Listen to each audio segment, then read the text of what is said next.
चलिए अब हम लोग पढ़ते हैं 10 क्लास में हम लोग दो विधि पढ़ लिए थे समीकरण युग्म को हल करने के। पहला ग्राफीय विधि, दूसरा प्रतिस्थापन विधि।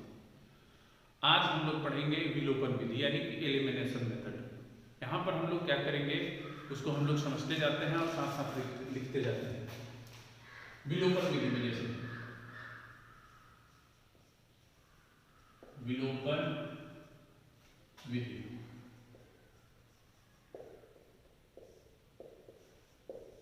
एलिमिनेशन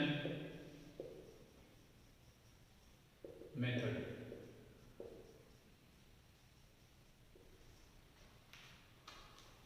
यहां पर हम लोग क्या करेंगे यानी कि दो चर में रैखिक समीकरण युग्म का हल करने का एक तीसरा तरीका हम लोग पढ़ रहे हैं। यहां पर हम लोग विलोपन विधि में क्या करेंगे वो हम लोग को देखना है कि कैसे हम लोग विलोपन विधि में दो समीकरण एक रैखिक चर वाले दो समीकरण युग्म को यानी कि दो समीकरण वर्ग को कैसे हल करेंगे और x y का मान कैसे ज्ञात करेंगे। तो सबसे पहले ये ध्यान देना है कि इसके नाम से ही स्पष्ट है विलोपन, यानी कि इसमें किसी एक चर को हम लोग विलुप्त कर देंगे। ठीक है, तो उसके लिए सबसे पहले पॉइंट हम लोग का होगा, जैसे मान लीजिए कि एक उदाहरण हम यहाँ दिखा देते हैं, उसी पर हम लिख देंगे x प्लस वाई बराबर 3, x प्लस वाई बराबर 3, 2x माइनस वाई बराबर 3। ठीक है, यहाँ पर दो समीकरण हैं, हमको दोनों समीकरण में से एक चर को विलुप्त करना है। तो अभी हम देख रहे हैं उसके लिए क्या करेंगे कि यदि चर को हम लोग विलुप्त करना है उस चर के गुणांक यानी कोएफिशिएंट सेम होना चाहिए। तो इसमें हम लोग देख रहे हैं कि y का गुणांक 1 है और इस y का भी गुणांक 1 है, यानी कि दोनों सेम है। चिन्ह में विपरीत है उससे हमें कोई मतलब नहीं है, हमको पहले गुणांक चेक करना है कि गुणांक समान है कि नहीं। तो यहाँ पर देखिए y का गुणांक 1 है, यहाँ पर y का गुणांक 1 है, सेम है। तो यहाँ पर हम लोग को कोई संक्रिया करने की जरूरत नहीं है, इसको हम लोग जोड़ देंगे। ठीक है, अब जैसे मान लीजिए कि ये दे दिया है 2x और ये दे दिया है 3y और यहाँ पर हो गया 1।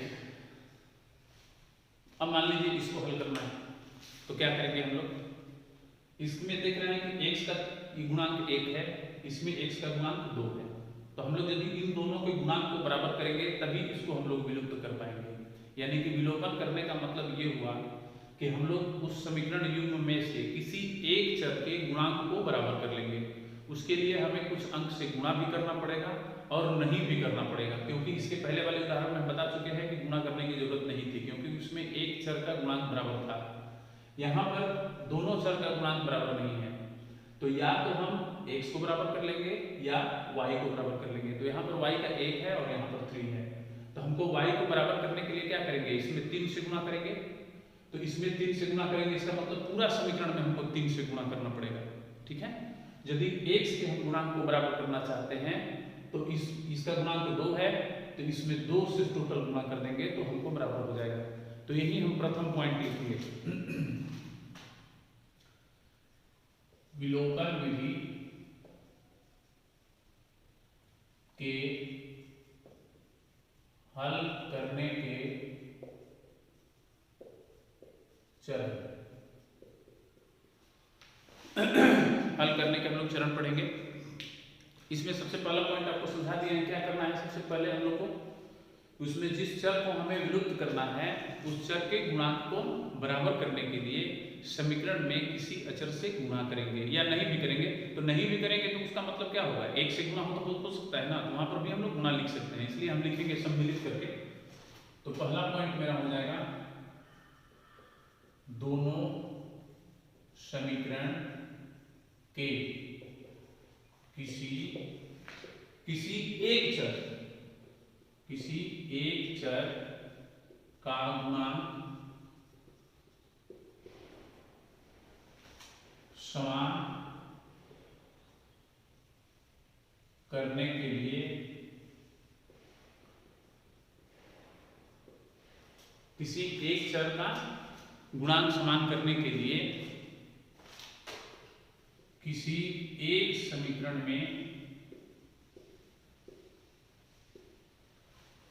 किसी एक समय कभी कभी देखिए जैसे क्वेश्चन मिलेगा, कभी कभी यहाँ पर 3 मिल जाएगा, यहाँ पर मान लीजिए यहाँ पर 3 हो गया और यहाँ पर 2 है, तो कैसे बराबर करेंगे कि 2 से तो इसमें गुणा करेंगे नहीं, तो इसमें भी गुणा होगा, इसमें भी गुणा होगा, यानी कि 2 से इसमें गुणा कर देंगे, 3 से इसमें गुणा कर देंगे, अदला बदली करके गुणा कर देंगे, बराबर हो जाएगा। ठीक है, यानी कि 3 से इसमें गुणा करिएगा तो 6 हो जाएगा, 2 से इसमें गुणा करिएगा तो 6 हो जाएगा, यानी कि इसमें टोटल में 2 से और इसमें टोटल में 3 से। तो हम लोग यहाँ पर छोड़ देते हैं इसको, गुणा के लिए किसी अचर से गुणा करना पड़ता है, ऐसे लिख देते हैं, किसी अचर से गुणा करते हैं। ठीक है, अब मान लीजिए इसी समीकरण को हम ले लेते हैं, इसी समीकरण को हम ले लेते हैं, जैसे x plus Y equal to 3, 2x minus 3y equal to 1, इसको कर देते हैं समीकरण नंबर 1 और इसको समीकरण नंबर 2। ठीक है, अब इसमें हम लोग गुणांक को इसी के अनुसार हम लोग गुणांक बराबर की कोशिश करते हैं और उसके बाद इसी पर ध्यान दीजिएगा, थोड़ा सा समझ लीजिएगा, सारा क्वेश्चन आसानी से बन जाएगा, इसलिए ध्यान रखना है। ठीक है, तो चलिए यहाँ पर हम क्या करते हैं, अब हम लोग देखिए सबसे महत्वपूर्ण होता है यहाँ पर कि हम लोग किसको बराबर करें, x को या y को। तो यदि x का चिन्ह दोनों का देख लीजिए, दोनों का चिन्ह समान है और यहाँ पर दोनों का चिन्ह विपरीत है, तो हम लोग कोशिश करेंगे कि यदि विपरीत क्वेश्चन में दिया है तो विपरीत वाले को ही हम लोग बराबर कर ले। क्यों? क्योंकि जोड़ना पड़ता है, विपरीत वाला को यदि गुणांक को हम लोग बराबर करेंगे तो जोड़ देंगे, आसानी से चिन्ह चेंज नहीं करना पड़ेगा। ठीक है, और यदि समान चिन्ह वाले के गुणांक को हम बराबर करेंगे तो उसके लिए हमें चिन्ह चेंज करना पड़ेगा, यानी कि घटाना पड़ेगा, और विपरीत चिन्ह के वाले को यदि बराबर करेंगे तो जोड़ना पड़ेगा, घटाना नहीं पड़ेगा। तो ध्यान है, चलिए समीकरण 1 में हम 3 से गुणा कर देते हैं, 3 से गुणा करने पर, चलिए 3 से गुणा कर दीजिए, 3x plus 3y equal to 9। देखिए सब में 3 से गुणा हुआ है, x में भी, y में भी और अचर पद में भी, और सेकंड समीकरण को उसी तरह लिख देंगे। हो गया। अब इसके बाद हम लोग क्या करेंगे, उस पर देखिए, इसके बाद हमको क्या करना है कि ये जो चर के गुणांक हम लोग जो बराबर किए हैं y का, x का बराबर नहीं हुआ है, देख लीजिए y का केवल हुआ है। यदि हम ये बराबर कर रहे हैं और तो हम लोग देख रहे हैं कि ये प्लस है, ये माइनस है, दोनों को हम लोग जोड़ देंगे तो ये 0 हो जाएगा, यानी कि विलुप्त हो जाएगा। यही हम लोग को इसमें करना है, किसी एक चर को विलुप्त कर देना है। तो यहाँ पर हम लोग क्या करेंगे, दोनों को जोड़ देंगे, और कभी कभी जैसे मान लीजिए कि आएगा कि यहाँ भी माइनस हो जाएगा या यहाँ प्लस होगा, यानी कि दोनों चिन्ह समान होगा, तो उस स्थिति में हम लोग क्या करेंगे, घटाएंगे। तो हम दोनों स्थिति लिखेंगे अगला पॉइंट में। दूसरा पॉइंट, चरण 1 में प्राप्त समीकरण को जोड़ते या घटाते हैं, जोड़ते हैं या घटाते हैं, जिससे एक चर विलुप्त हो जाता है, जिससे एक चर विलुप्त हो जाता है और एक चर में रैखिक समीकरण प्राप्त होता है।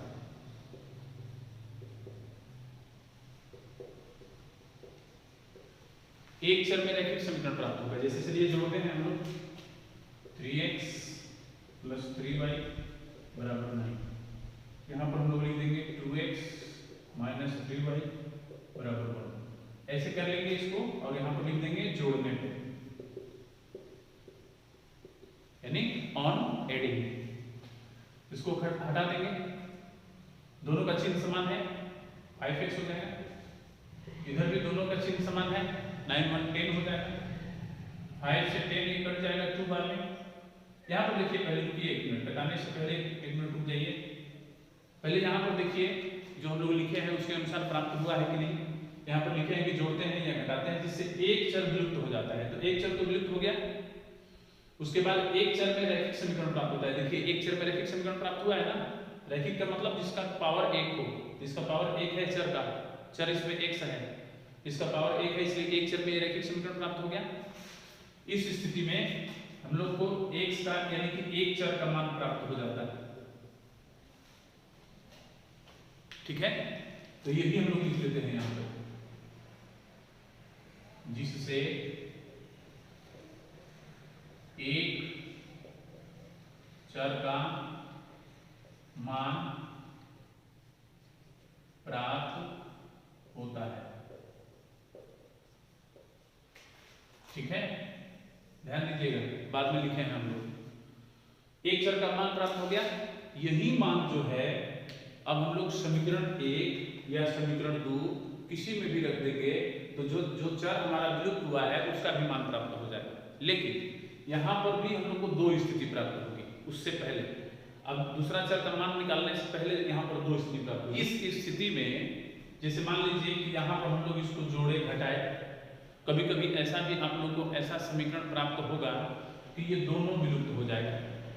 ठीक है, जैसे मान लीजिए कि यहाँ पर दिया है x + y = 4 और x - y =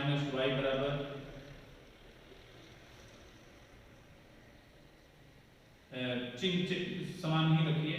मान लीजिए दोनों सेम है, ऐसा ही मिलेगा। मान लीजिए ये 5। ठीक है, अब इसको हम लोग घटाएंगे तो दोनों खत्म हो जाएगा, ये भी खत्म हो जाएगा, ये भी खत्म हो जाएगा। देख लीजिए माइनस माइनस, ये भी खत्म, ये भी खत्म, तो इधर मिला 0 और इधर क्या मिला 9। तो घटाए हैं तो 4 में से 5 जाएगा तो -1। ये अब देख रहे हैं ना कि 0 और -1 बराबर नहीं है, यानी कि असत्य कथन है। तो इस स्थिति में समीकरण युग्म को कोई हल प्राप्त नहीं होगा। यानी कि यहाँ पर हम लोग कह सकते हैं यहाँ पर कि ये जो रिजल्ट प्राप्त हुआ है जोड़ने और घटाने के बाद, ये चर रहित है और ये चर रहित असत्य कथन है। असत्य के मतलब दोनों बराबर नहीं है, इसलिए हम लोग इसे असत्य कहेंगे। कभी कभी हम लोग इसको जोड़ेंगे तो इधर 0 तो इधर भी 0 मिल जाएगा। तो ठीक है, तो इधर 0 और इधर 0 मिल जाएगा, इसका मतलब कि वो सत्य कथन हो जाएगा। वो भी चर रहित ही होगा लेकिन वो सत्य कथन हो जाएगा। तो उस स्थिति में जब दोनों बराबर मिलेगा, उस स्थिति में समीकरण युग्म को अनगिनत हल प्राप्त होंगे। तो यही दोनों पॉइंट हम लोग इसी चरण में हम लोग लिखेंगे, इसलिए कि इसी चरण पे आधारित है। इसमें नोट लिख देते हैं, यदि जोड़ने या घटाने पर चर रहित असत्य कथन प्राप्त हो, असत्य कथन प्राप्त हो तो समीकरण युग्म को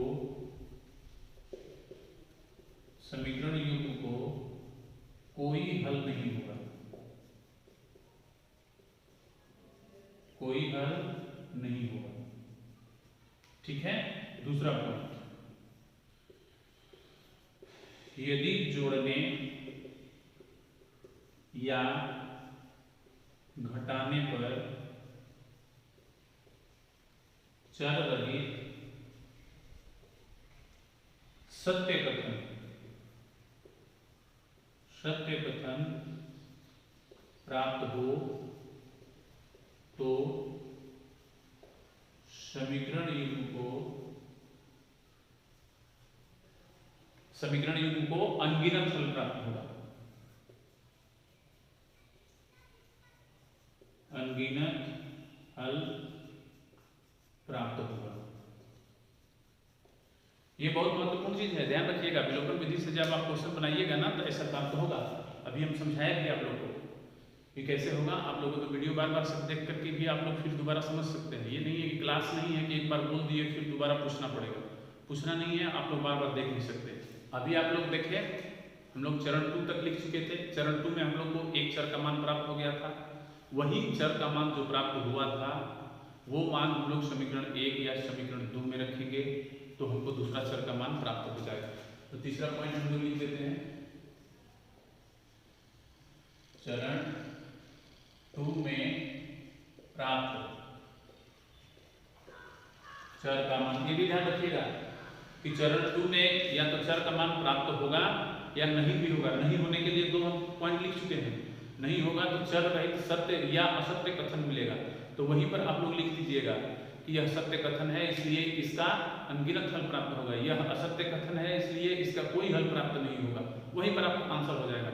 और यदि चर का मान मिल रहा है, यानी कि एक रैखिक चर का मान मिल रहा है, तो उस स्थिति में हम लोग तीसरा पॉइंट लिखेंगे। ठीक है, चर का मान समीकरण 1 या 2 में रखने पर दूसरे चर का मान प्राप्त हो जाता है।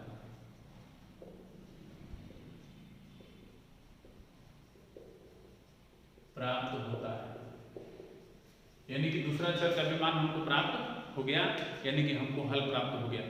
तो वहां पर हम लोग समीकरण लिखे थे x + y = 3। पहला समीकरण हमको याद है, देख लीजिएगा। हमको हो सकता है कि मिटा दिए हैं हम, लेकिन x + y = 3 ही था। तो x का मान हम लोग को क्या मिला था 2, तो x का मान उसमें हम लोग 2 रख देंगे तो क्या मिलेगा, x का मान 2 रखेंगे, ध्यान रखिएगा। तो x + y = 3 था हमारा पहला समीकरण, यानी कि x का मान हम लोग समीकरण 1 में रख रहे हैं, इसलिए समीकरण 1 लिखे हैं हम यहाँ पर। तो x का मान हम लोग यहाँ पर 2 रखेंगे, तो 2 + y = क्या मिल जाएगा 3। तो y = क्या हो जाएगा 3 - 2 = 1, यानी कि ये हमको समीकरण का हल प्राप्त हुआ। हमको आशा है कि आप लोग विलोपन विधि अच्छी तरह से समझ गए होंगे। इस एक्सरसाइज में दिया है पहला क्वेश्चन कि आप उसे प्रतिस्थापन या विलोपन विधि दोनों से हल कर सकते हैं। तो एक काम कीजिएगा, आप लोग प्रतिस्थापन और विलोपन दोनों से आप लोग हल कीजिएगा। हम यहाँ पर आपको केवल विलोपन बता रहे हैं।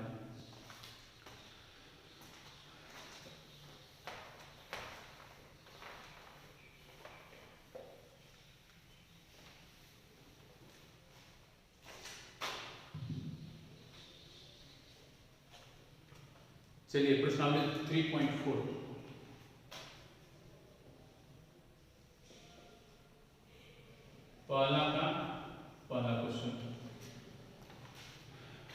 पहला क्वेश्चन इसमें देख लीजिए।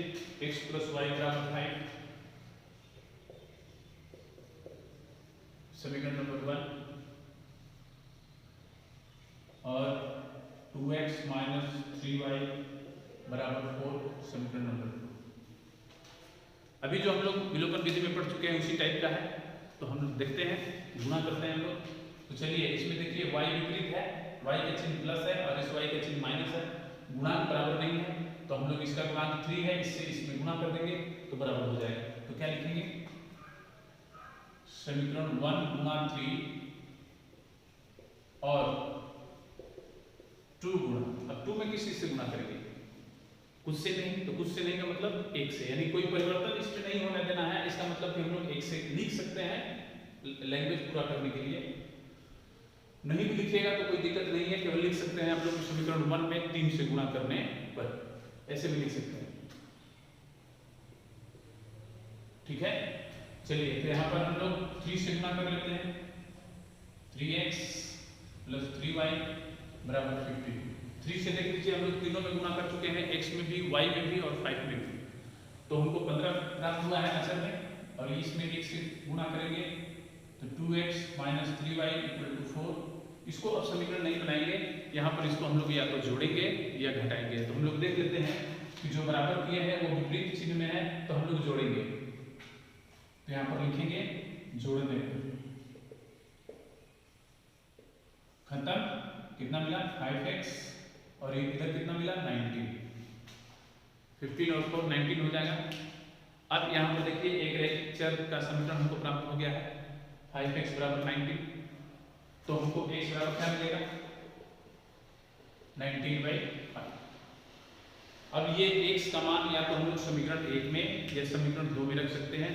तो हम देख रहे हैं कि समीकरण 1 मेरा आसान है, तो समीकरण 1 में रख देते हैं। तो लिखेंगे x का मान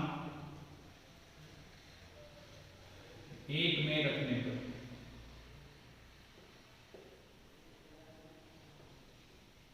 चलिए x का मान x की जगह पे रख दीजिए 19/5 प्लस y बराबर 5, या y बराबर क्या हो गया 5 माइनस 19/5।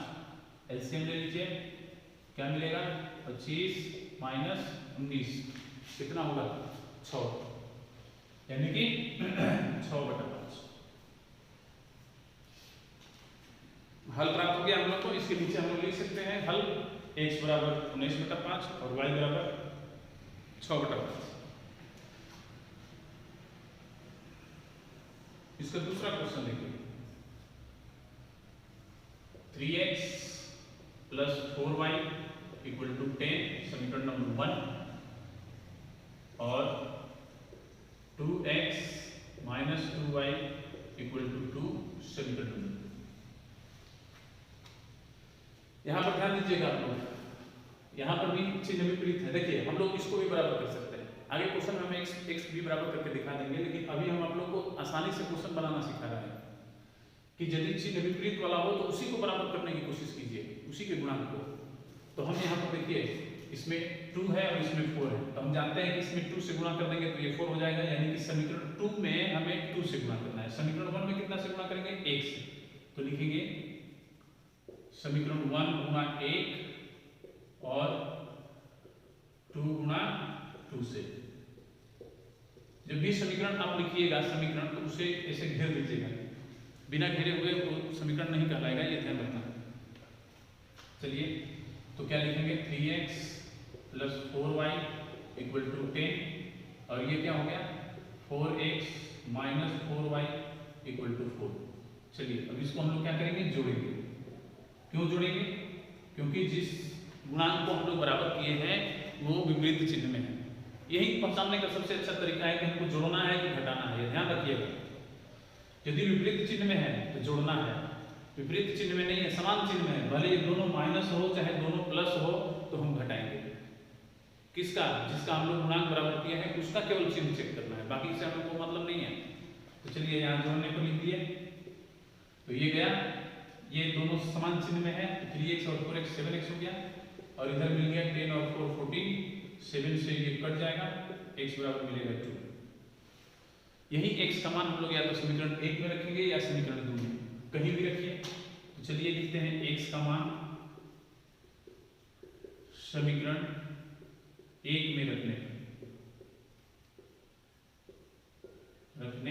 पर चलिए 1 में रखिए, तो 3x है, देख लीजिए x की जगह 2 रखिएगा तो 3 × 2 हो जाएगा, प्लस 4y इक्वल टू 10 या 6 प्लस 4y इक्वल टू 10।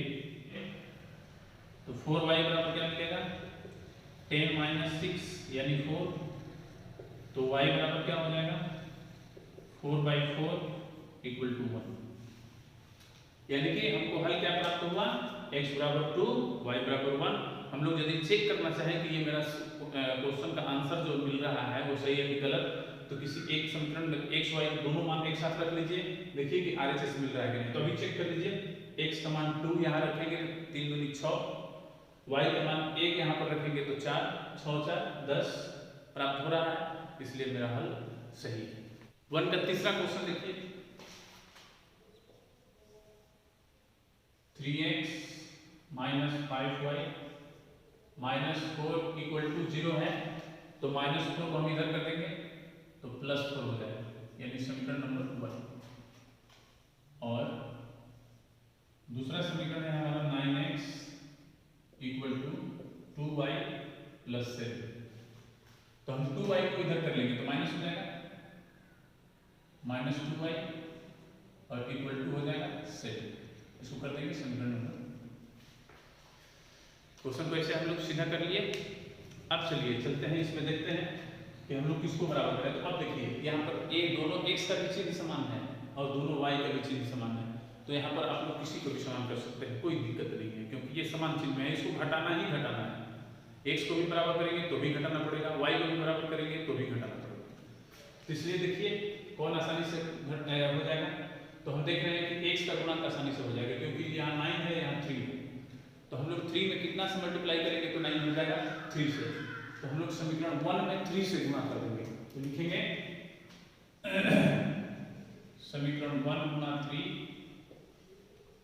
और समीकरण 2 गुणा 1 से। हम शॉर्टकट में लिख रहे हैं, आप लोग यहाँ पर लिख सकते हैं कि समीकरण 1 में 3 से और समीकरण 2 में 2 से गुणा करने पर, ऐसे भी आप लोग लिख सकते हैं, कोई दिक्कत नहीं है। और ऐसे भी लिखेंगे तो भी कोई दिक्कत नहीं होगा।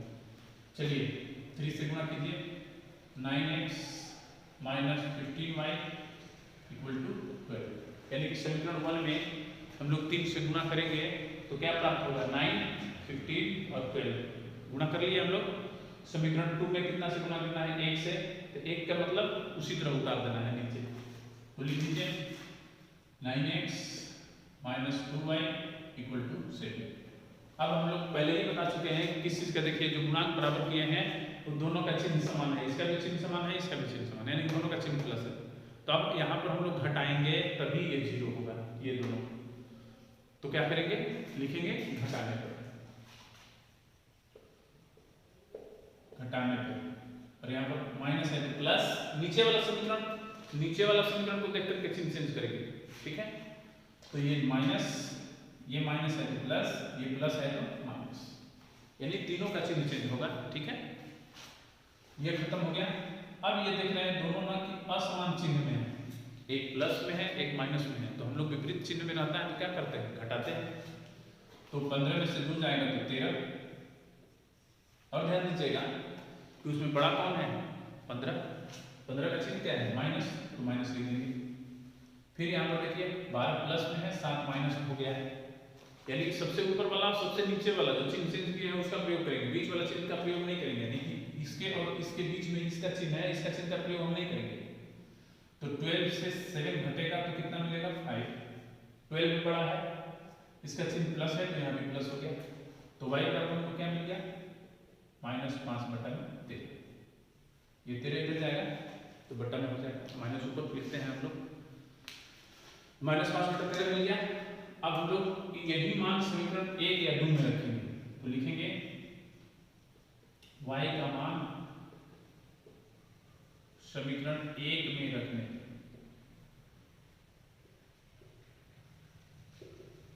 समीकरण 1 में रखेंगे हम लोग y का मान। तो चलिए रखते हैं 3x माइनस 5 इंटू वाई की जगह रखिए ये -5/13 इक्वल टू 4। देख लीजिए ध्यान से, x वाला उसी तरह लिखे हैं, यहाँ y की जगह पर ये y का मान रखे हैं यहाँ पर। अब इसी को हम लोग कैलकुलेशन करेंगे, 3x ये माइनस माइनस प्लस हो जाएगा, 25/13 हो जाएगा इक्वल टू 4। तो क्या मिलेगा, 3x बराबर 4 माइनस 25/13। लघुत्तम ले लेंगे हम लोग, 13 चौक 52 माइनस 25, ठीक है। क्या मिलेगा, 52 माइनस 25, 27/13। ये चलिए, तो x बराबर क्या मिलेगा, 27/13, और ये 3 इधर से इधर जाएगा तो 1/3 हो जाएगा, और ये 3 से 27 डिवाइडेड हो जाएगा, क्या मिलेगा, 9/13। चलिए चौथा क्वेश्चन देखते हैं।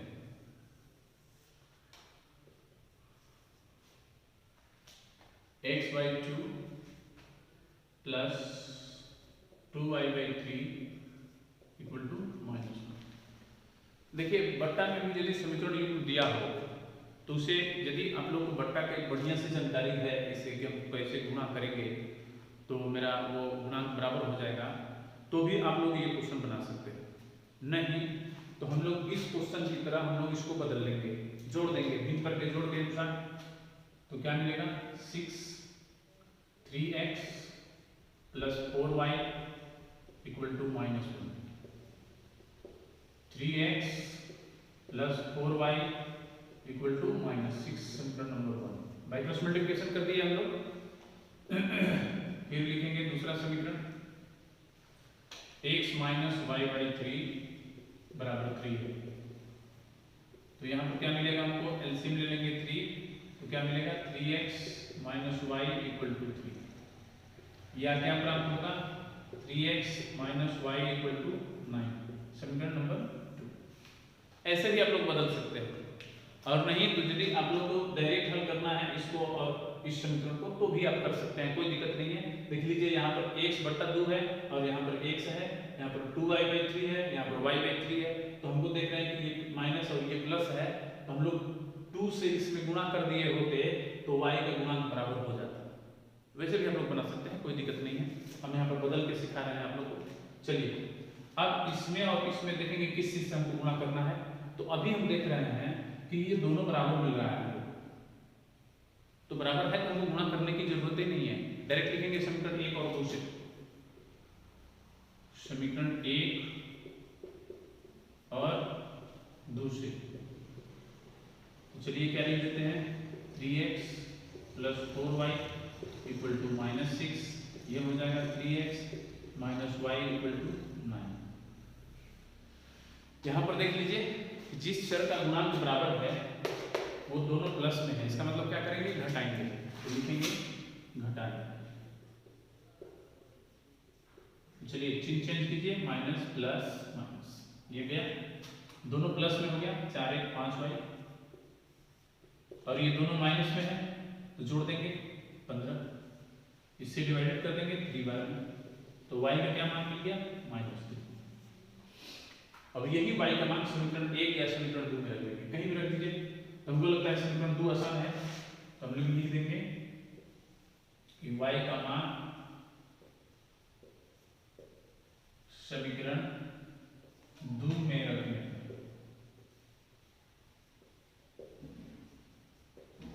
चलिए तो y का मान यहाँ रखिए, 3x माइनस है और y का मान -3 है इक्वल टू 9, क्या मिल गया 3x plus 3 equal to 9, 3x बराबर क्या मिला 9 माइनस 3 इक्वल टू 6, इसलिए x बराबर क्या मिला 6/3 इक्वल टू 2, यानी कि x का मान 2 मिल गया और y का मान -3 मिल गया। पहला क्वेश्चन हम लोग बना चुके हैं। दूसरा क्वेश्चन में इसमें पहले समीकरण बनाना है, उसके बाद ही क्वेश्चन हल करना है। अब चलिए हम लोग क्वेश्चन नंबर 2 देखते हैं, और ध्यान दीजिएगा क्वेश्चन नंबर 2 का हम 2 का समीकरण तैयार कर देंगे, आप लोग हल कीजिएगा विलोपन विधि से। दूसरा का पहला, इसमें देखिए दिया है कि यदि अंश में 1 जोड़ दें, ऐसा क्वेश्चन हम लोग पीछे वाले एक्सरसाइज में बना चुके हैं, फिर भी यहाँ पर हम आपको समीकरण केवल ज्ञात करना सिखा देते हैं। यदि अंश और हर में 1 जोड़ दें, यानी कि भिन्न ज्ञात करना है, तो भिन्न में क्या क्या होता है, अंश और हर। तो मान लेंगे पहले यहाँ माना कि अंश बराबर x और हर बराबर y, इसलिए हमको भिन्न बराबर क्या प्राप्त हो जाएगा, x बटा में y, भिन्न बराबर हमको x बटा में y प्राप्त हो जाएगा। अब इस पर हम लोग क्वेश्चन का जो शर्त दिया है वो लिखेंगे, प्रश्न से प्रथम शर्त क्या है, देखिए बोल रहा है कि अंश में 1 जोड़ दें और हर में 1 घटा दें तो भिन्न 1 में बदल जाती है। तो पहले यहां पर लिख दीजिए अंश में 1 जोड़ दें, यानी कि x में 1 जोड़ दीजिए, हर में 1 घटा दें तो घटा दीजिए, बराबर 1 हो गया। ठीक है, बाई क्रॉस मल्टीप्लिकेशन कर देंगे, क्या मिल जाएगा x प्लस 1 बराबर y माइनस 1 को इधर कर लीजिए और y को, तो ये प्लस 1 माइनस 1 हो जाएगा, पहले से -1 उधर है, क्या मिल जाएगा x माइनस y बराबर -2, समीकरण नंबर 1। ये मेरा हुआ द्वितीय शर्त है इसका, यदि हर में 1 जोड़ दें तो वो 1/2 हो जाती है, द्वितीय शर्त।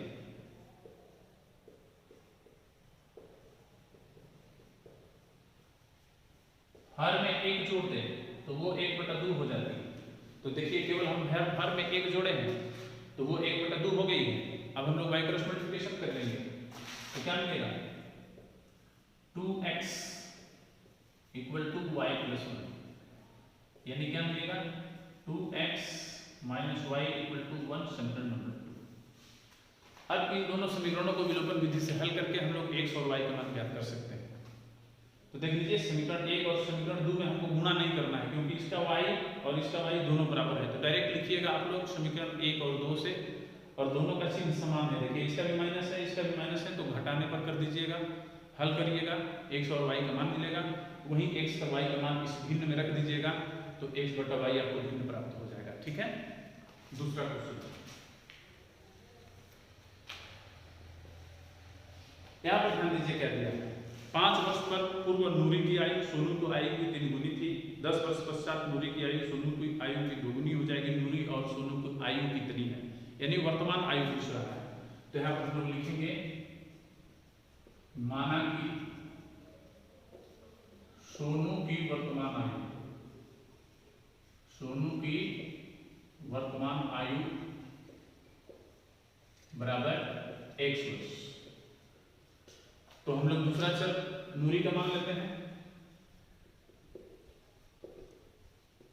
नूरी की वर्तमान आयु बराबर y वर्ष।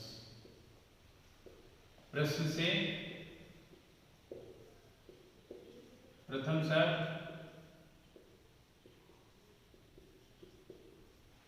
क्या है देख लीजिए।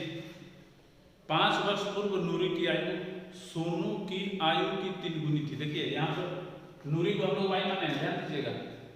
5 वर्ष पूर्व नूरी की आयु सोनू की आयु की 3 गुनी थी। तो पहले लिखेंगे 5 वर्ष पूर्व नूरी की आयु बराबर 3 इंटू 5 वर्ष पूर्व सोनू की आयु।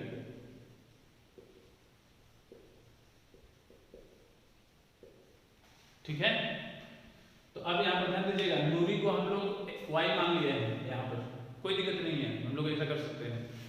तो 5 वर्ष पूर्व नूरी की आयु कितनी होगी, अभी उसका उम्र है y वर्ष, तो 5 वर्ष पूर्व कितना होगा y माइनस 5, तो इसका y माइनस 5 हो जाएगा इक्वल टू 3 इंटू ये कितना हो जाएगा, वर्तमान x है तो 5 वर्ष पूर्व x माइनस 5, 3 से मल्टीप्लाई कर लेंगे क्या मिलेगा 3x माइनस 15, y को उधर लेके चले जाएंगे और 15 को इधर, तो 15 इधर आएगा तो प्लस हो जाएगा 3x माइनस y। तो हमको समीकरण क्या मिल गया 3x minus y equal to 10, समीकरण नंबर 1। ये हमको पहला समीकरण प्राप्त हुआ। द्वितीय शर्त देखते हैं हम लोग। द्वितीय शर्त 10 वर्ष पश्चात नूरी की आयु सोनू की आयु की दुगुनी हो जाएगी। 10 वर्ष पश्चात, 10 वर्ष पश्चात का मतलब बाद, नूरी की आयु बराबर 2 इंटू 10 वर्ष पश्चात यानी कि बाद सोनू की आयु।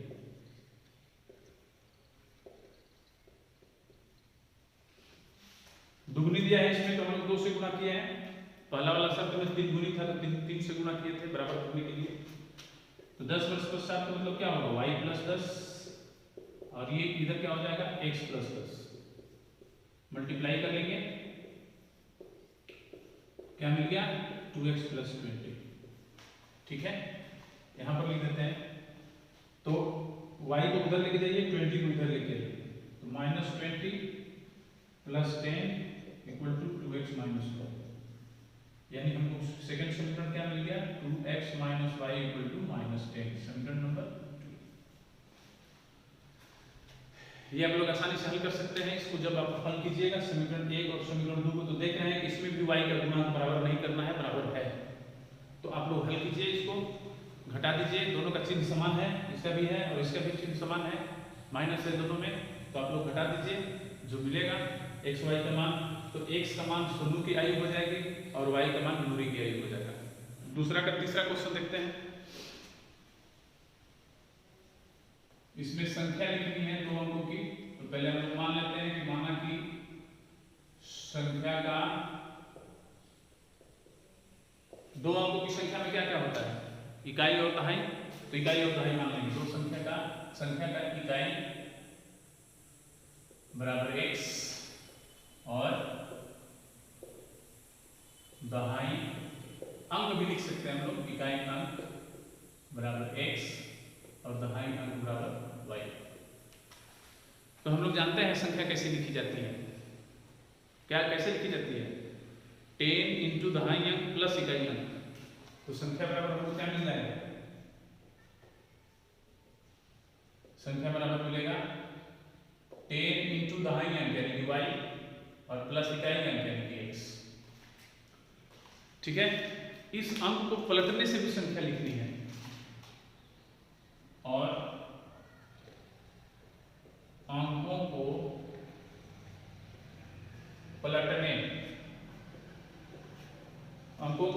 मतलब अदला बदली, पलटने पर प्राप्त संख्या। देखिए, इसको यहां कर देंगे, इसको यहां कर देंगे, यानी कि x को y की जगह कर देंगे और y को x की जगह कर देंगे तो हमको प्राप्त हो जाएगा। तो क्या मिलेगा? 10x plus y। देख लीजिए, x आ गया यहाँ, y आ गया। लेकिन ध्यान दीजिएगा कि आपका संख्या ये है, हमको इसको ज्ञात करना है, ये पलटने वाली संख्या नहीं ज्ञात करनी है, हमको ये ज्ञात करना है। इसलिए ध्यान रखना है आपको। प्रश्न से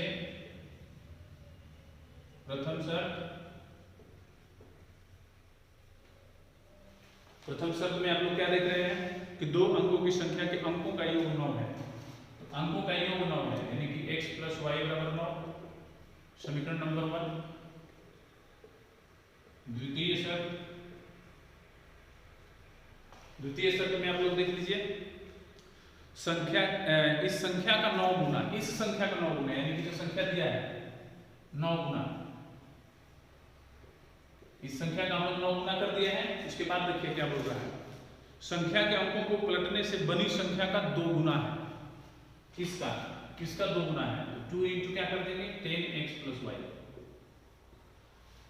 ध्यान दीजिएगा क्वेश्चन पर, हम जो समझा रहे हैं उसको ध्यान रखिएगा।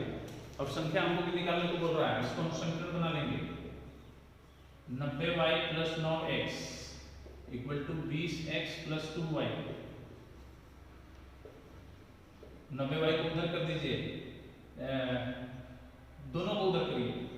20x प्लस 2y, पहले RHS वाला को हम पहले लिख चुके हैं, फिर उसके बाद LHS को RHS में जाएंगे तो दोनों का चिन्ह माइनस हो जाएगा, इक्वल टू 0। हमको क्या मिलेगा? 20x से हमको 9x घटाएंगे तो क्या मिलेगा? 11x, और 2 से 90 घटाएंगे तो 88y इक्वल टू 0। यहाँ पर हम लोग देख रहे हैं कि 11 कॉमन है, यानी कि 11 से हम लोग इसमें भाग दे देंगे। ऐसा क्वेश्चन मिलेगा तो हम लोग कर सकते हैं, कोई दिक्कत नहीं, समीकरण आसान हो जाएगा। तो यहाँ पर हम लोग लिख देंगे 11 से इसमें भाग देंगे तो 11, इसमें भाग देंगे तो 8 इक्वल टू 0, समीकरण नंबर 2। इस समीकरण 1 और 2 को आप लोग हल कीजिएगा तो x y का मान मिलेगा, वही x y का मान हम लोग संख्या में रख देंगे तो हमको संख्या प्राप्त हो जाएगी। इसलिए ध्यान रखना है, आप लोग इसको बनाइएगा। चौथा क्वेश्चन देखिए, मीना 2000 रुपया निकालने के लिए एक बैंक गई। उसने खजांची से 50 रुपया तथा 100 रुपये के नोट देने के लिए कहा। मीना ने कुल 25 नोट प्राप्त किए, ज्ञात कीजिए उसने 50 रुपये और 100 रुपये के कितने नोट प्राप्त किए। तो इसी को दोनों को मानिए, माना कि 50 रुपया के नोटों की संख्या बराबर x और 100 रुपया के नोटों की संख्या बराबर y। ठीक है, अब देखिए ध्यान दीजिए, यहाँ पर वो 2000 रुपया निकालने के लिए गई है, यानी कि टोटल मूल्य उसका 2000 रुपया है, यानी कि 50 रुपया के नोटों की संख्या का मूल्य और 100 रुपया के नोटों की संख्या के मूल्य दोनों जोड़ करके 2000 रुपया उसको निकालने के लिए गई है। वही मिला है उसको, क्योंकि 100 और 50 का नोट मिला है। तो इस स्थिति में हम क्या करेंगे? प्रश्न से प्रथम शब्द प्रश्न से प्रथम शर्त। अब ध्यान दीजिए 50x के नोटों की संख्या कितनी है x, यानी मान लीजिए 50 के हमको 2 नोट मिला तो कितना रुपया हो गया 100। कैसे निकला, तो उसकी संख्या से और 50 रुपया से गुणा कर दिए तो 50 दूनी 100 हो गया। मान लीजिए 10 नोट मिला है 50 का तो 50 गुणे 100 500। उसी तरह इसका मूल्य निकालना पड़ेगा तो 50 गुणे x प्लस 100 गुणे y बराबर 2000, यानी कि ये दोनों नोटों की संख्या का मूल्यों का योग 2000 रुपया है, वो गई है निकालने के लिए 2000 रुपया। यहां से हम लोग 50 कम कर सकते हैं तो x प्लस 2y मिलेगा इक्वल टू 2000। एक जीरो से एक जीरो कट जाएगा, 5 से कटाइए 40 मिल गया। हमको मिला x प्लस 2y बराबर 40, समीकरण नंबर 1। द्वितीय शर्त में देखो क्या दिया है, बोल रहा है इसमें कि उसने कुल 25 नोट प्राप्त किए, मैंने नोटों की संख्या 25 थी तो नोटों की संख्या हमारी क्या है x y, तो x प्लस वाई बराबर 25, समीकरण नंबर 2। इसको हम लोग हल करेंगे तो x और y का मान मिल जाएगा और वही x और y का मान, x का मान जो होगा वो 50 रुपए के नोटों की संख्या होगी, y का जो मान होगा वो 100 रुपए के नोटों की संख्या होगी। तो जब हम लोग हल कर लेंगे समीकरण तो उसके नीचे जरूर लिखेंगे, जो क्वेश्चन पूछ रहा है तो उसके नीचे लिखेंगे कि 50 रुपए के नोटों की संख्या बराबर x का मान रख देंगे और 100 रुपए के नोटों की संख्या बराबर y का मान रख देंगे, तब हमको क्वेश्चन का आंसर प्राप्त होगा। चलिए एक और लास्ट क्वेश्चन बचा है 5 नंबर, उसको भी देख लेते हैं जल्दी से। इसमें दिया है कि नियत किराया और अतिरिक्त दिन का किराया पूछ रहा है, हम लोग वही मान लेंगे।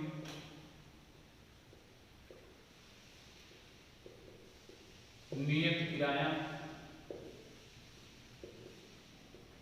बराबर 100 रुपया और प्रतिदिन का किराया बराबर y।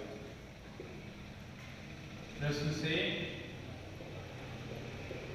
प्रथम शर्त,